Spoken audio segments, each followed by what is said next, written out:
নমস্কার, অ্যাস্ট্রো রাজু চ্যানেলে আপনাদেরকে স্বাগত। আপনাদের সাথে আমি রাজু। আলোচনা করব 18ই মার্চ থেকে 24শে মার্চ এই সপ্তাহটি কন্যা রাশির ওপর কী ধরনের প্রভাব আসতে পারে। এই সপ্তাহে চন্দ্রমাকে গোচরে মিথুন রাশি, কর্কট রাশি ও সিংহ রাশিতে ভ্রমণ করতে দেখা যাবে। ভিডিওটি শুরু করবার আগে আপনাদেরকে বলবো, যারা যারা অনুষ্ঠানটি দেখছেন প্লিজ চ্যানেলটিকে সাবস্ক্রাইব করতে ভুলবেন না। আর যারা যারা সাবস্ক্রাইব করছেন তাদেরকে আমার অসংখ্য ধন্যবাদ। সপ্তাহের শুরুতেই চন্দ্রমাকে গোচরে আপনাদের রাশির দশমভাবে অর্থাৎ মিথুন রাশিতে গোচরে অবস্থান করতে দেখা যাবে। চন্দ্রমাকে মিথুন রাশিতে গোচরে মঙ্গলবার দুপুর 1:30 আগে পর্যন্ত অবস্থান করতে দেখা যাবে। ব্যবসায়িক ক্ষেত্র, কর্মক্ষেত্রে এই সময় অগ্রগতি আসতে দেখা যাচ্ছে। আর্থিক দিক থেকে লাভপ্রাপ্তি আসতে দেখা যেতে পারে এই সময়। তবে মায়ের স্বাস্থ্যের প্রতি এই সময় কিছুটা খেয়াল রাখা উচিত। গৃহে বাদ বিবাদ না আসে এই বিষয়ে খেয়াল রাখা উচিত।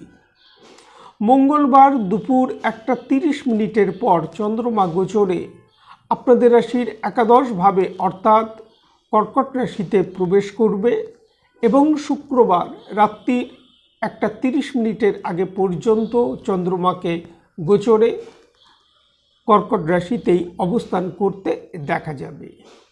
আর্থিক দিক থেকে এই সময় লাভপ্রাপ্তি আসতে দেখা যেতে পারে। কর্মক্ষেত্র, ব্যবসায়িক ক্ষেত্রে এই সময় অগ্রগতি আসতে দেখা যাচ্ছে।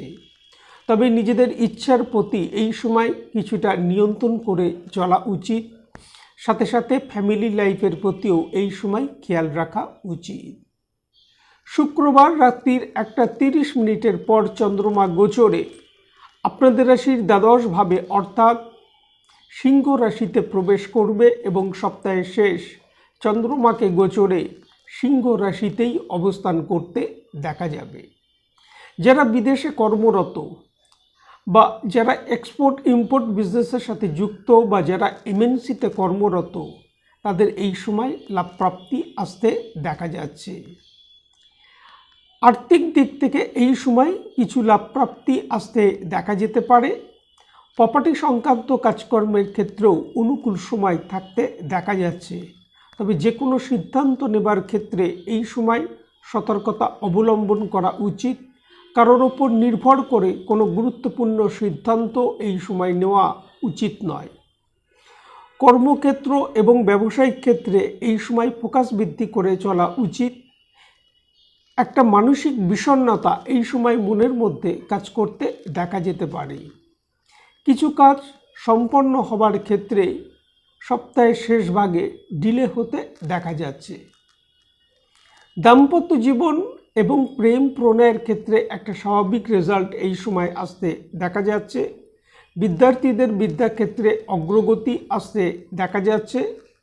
শরীর স্বাস্থ্যের ক্ষেত্রে কোল্ড কফ, পেটের সমস্যার প্রকোপ এই সময় কিছু কিছু ক্ষেত্রে বৃদ্ধি পেতে দেখা যেতে পারে।